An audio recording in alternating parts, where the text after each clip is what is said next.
Why is cancer becoming an epidemic today? If you look around, we have more fancy hospitals, we have doctors, we have nutritionists, we have gyms, we have superfoods, we have supplements, we have everything possible, but yet when you look at the statistics of sickness, we see that cancer is becoming more and more, not just in India, across the world, but right now, India is one of the leading countries when it comes to cancer. And something has to change, because the very fact is if we have so much for healthcare, why are people getting cancer and why are people getting sicker and sicker? So it's so easy for us to believe, because of what the media makes us believe, that there's pollution in the air, no doubt there is, then milk is contaminated, chicken is contaminated, fruits and vegetables are contaminated, all of that stuff. Water is unhygienic.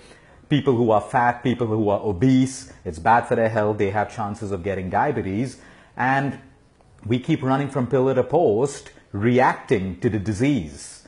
And today, what we've done is we've pulled up data of over hundreds and hundreds of cancer patients over the last 1 year.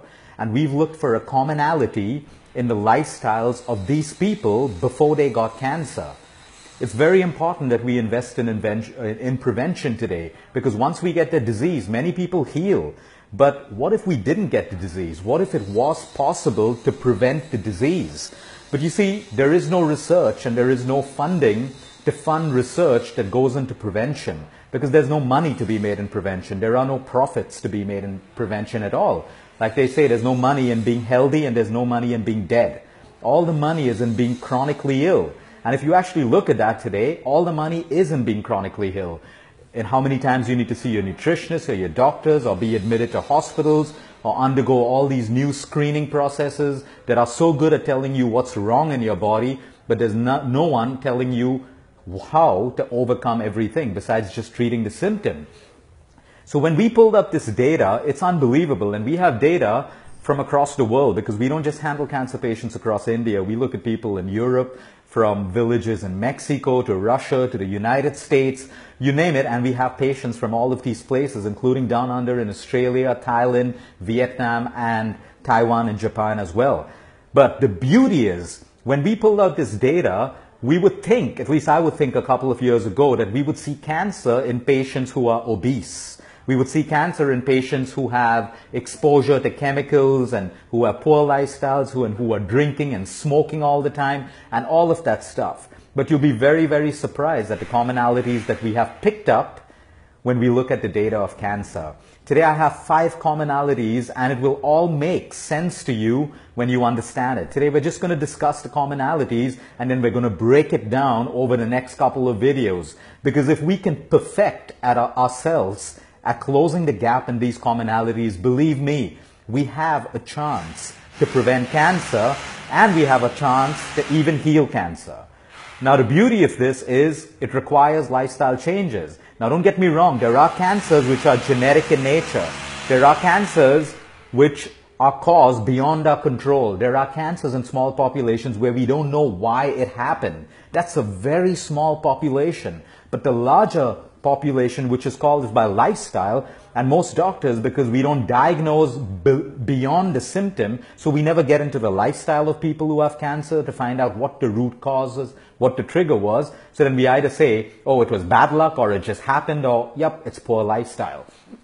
But when you're looking at treating a multifactorial complicated disease, you want to have all the data for a right diagnosis to be made to help the client holistically. Number one, the commonality that we've seen in people who have cancer or who develop cancer, at some point in their life or at the current point in their life, they have chronic constipation. We have to understand that constipation is a serious disease. It is not an issue. It is a disease. When you have chronic constipation, what are you doing? You're storing toxic waste in your system, which is not meant to be in your system. And especially in women, when we find women who are constipated, what happens? Estrogen, which is supposed to be passed out, now gets backed up into your liver and then back into the cells of your body, producing estrogen-dominant cancers. So number one, we see estrogen dominance connected to constipation. It's common sense. You don't need to be a scientist, a nutritionist, or a doctor to know this. It goes back to school. If we keep toxic waste in our system, we have the ability to start off a mutation of cells. Anyway, let's move on to the next commonality. Acidity. Almost every patient who has cancer, or forget about just cancer, diabetes, cardiovascular issues, obesity, all of these problems have highly acidic bodies. And it makes sense because when your body is acidic, you give it the environment for cancer cells to mutate, grow, and spread. An acidic body allows a tumor to grow bigger and bigger and bigger. An acidic body provides the breeding ground for pathogens, bacteria, germs, and viruses. That's another commonality that we see everywhere. So don't just run around making your body alkaline. Watch my video on the dangers of being too alkaline as well. The third commonality is low sleep, less sleep. And I cannot stress how important sleep is. It goes back to simple science again. What happens when we sleep? We produce a hormone called melatonin. Melatonin in the cancer world is also known as an anti-cancer hormone. Because while you sleep, if you have the right amount of melatonin, you can prevent your body, your immunity can prevent the proliferation of cancer cells. And we see this commonality in sick people, not just people with cancer. People with depression, diabetes, you name the condition, and you can connect it with low sleep over the years. You cannot go against nature. Sleep is built into our bodies as a product of nature. If we don't have the right sleep, we have complications. And that's another commonality we've seen. The fourth one is emotional stress. And you know I'm big on this. I keep telling people the beauty in this data is almost every one of these cancer patients. I asked them one question: what was going on in your life 6 months to a year, maybe even 2 years before the cancer hit you? Because cancer just doesn't grow overnight. It's happening in your body 6 months to a year or maybe more in your body. And I get one answer. I ask everyone, what was going on in your life 6 months to 1 year before you had cancer? And 97% of them can relate to extreme emotional stress. I'm not talking about day-to-day stress. All of us have that. I'm not saying that if I'm stressed today, I'm going to get a cancer tomorrow. I'm talking about chronic emotional stress. And each one of these people could point out that stress factor in their life. Examples: for some of them it was a divorce. For some of them it was the loss of a loved one, the loss of a child, the loss of a parent, where they just can't get over that stress and that stress eats into them. Some of them it was property issues, some of them financial issues, some of them extreme self-esteem, self-confidence issues. It's beautiful, sad, but beautiful when you see that connection of emotional stress and triggers to the cause of disease. And no matter what anyone says in the medical world about emotional stress, you know it yourself for sure. There's no one investing money in studying this further. And they're not interested. Where's the money if you find that the outcome of this research is true, that emotions have an impact on your disease? There's no money to be made by anyone, which is why the things that really work in this world will never be researched. There will be no government funding, there will be no private funding for things like this, unless you find someone who's willing to put that kind of money without expecting it back, without expecting profits. And then, but you have enough of people probably watching this video right now in the world who will state that when they changed their emotions, their cancer went away. When they changed their emotions, they got stronger and they healed their diabetes, their arthritis, whatever disease it is. These are the four main commonalities that we've seen in almost every cancer case in the last 1 year, and on almost every cancer case that I see every single day. Now, the beauty of that is I've broken these points up into something else: a sedentary lifestyle. Because what happens when you have a sedentary lifestyle? When you have a sedentary lifestyle, you put on the wrong weight, you get acidic, you get constipated. When you're sedentary, you're obviously not motivated to move, which means you have some sort of emotional stress. So you see a connection between a sedentary lifestyle and the four commonalities. Low water intake. I can't tell you how many people, at least 95% of the people I see every single day, should never have required a consultation or should never have fallen sick if they had only taken care of their water intake.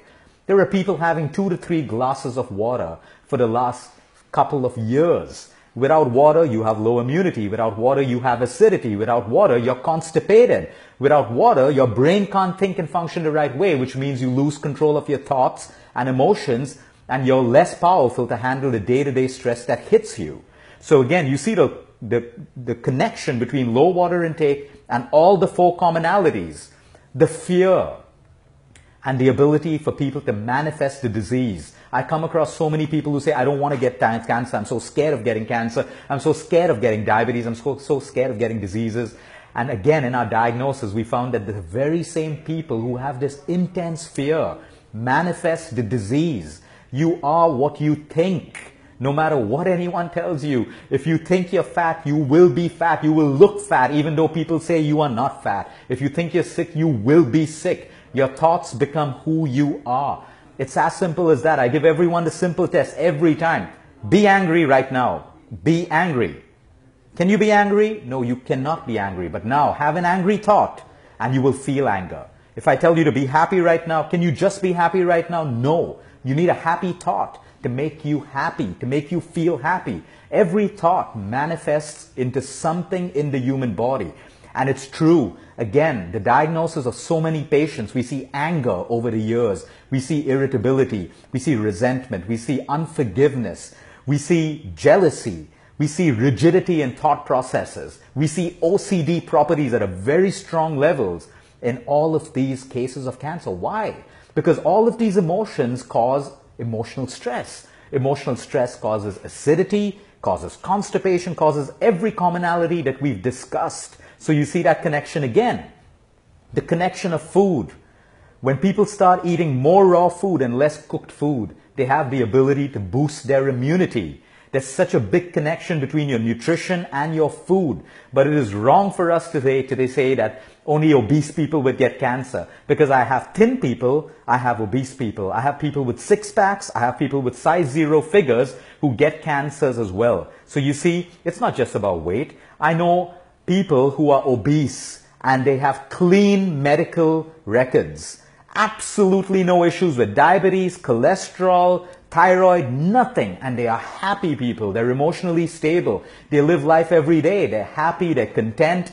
And I see thin people who have great bodies and they have every possible medical ailment in their parameters wrong. And that's because they're depressed, they're anxious, they're OCD, they have all of these, emotional sicknesses, which is why I always say it's a mind-body connect. Do not just focus on the physical part of your body. You have to focus on the mental and emotional part as well. It's extremely, extremely important. And when we tie all of these things together, you have the ability to prevent cancer. Genetics. Yes, like I said, genetics plays a role. But just because your parents have cancer or diabetes or cardiovascular, it does not mean you have to get the same thing. For people who have this fear, you must read this book. It's called The Biology of Belief. You have good genes and you have bad genes. If you create the wrong environment in your body and around you, your bad genes will express themselves. So even if you have a cancer gene or a diabetes gene or a cholesterol gene inherited from your parents, you need to create that bad environment in your body and around your body to make that gene become a disease. It is true. Your beliefs control your genes. Your environment inside of your body and outside of you controls your genes. Simple example. When you're staying in a city, you feel a different way. The moment you move closer to nature, you go by a water body or a beach or a holiday somewhere, you feel different. You eat different. You think different. You sleep different. Because again, nature and an environment has a direct impact on every single gene in the human body. So now we can keep running around looking for superfoods and all of these things. There are people who recover without spending any money on superfoods. There are people who recover from cancer without doing anything. Focus on what's going on in your head and these 4 commonalities. If you have constipation, fix it. No matter what, fix it. Not the allopathic way. The allopathic way will suppress your symptom of constipation. Of course, you need the allopathy to help you through a journey. Take it. But do not believe it is curing your constipation. It is suppressing it. Acidity. Take an antacid if you need it to support your journey, but get off it because we all know the long-term side effects of antacid is destroying your gut. And weakening your gut is weakening your immunity. Having a weak immunity is causing a cancer. So look at natural remedies. There are plenty out there to reduce your acidity. Change your lifestyle. Change the way you eat, sleep, think, and move. And you will control your acidity. Again, your antacid is only suppressing your acidity. It is not curing you. Sleep. That's a choice you have to make for yourself.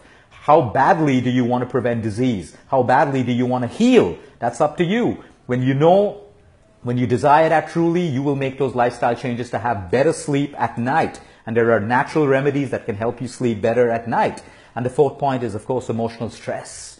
Start doing the things you love, meditate, exercise, your hobbies, cut away from toxic people, dump toxic relationships. I know it's easy for me to sit here and tell you that. I struggle with my own level of toxicity too, but we got to keep on trying every single day. We can't say, oh, this is my position in life and I have to accept it.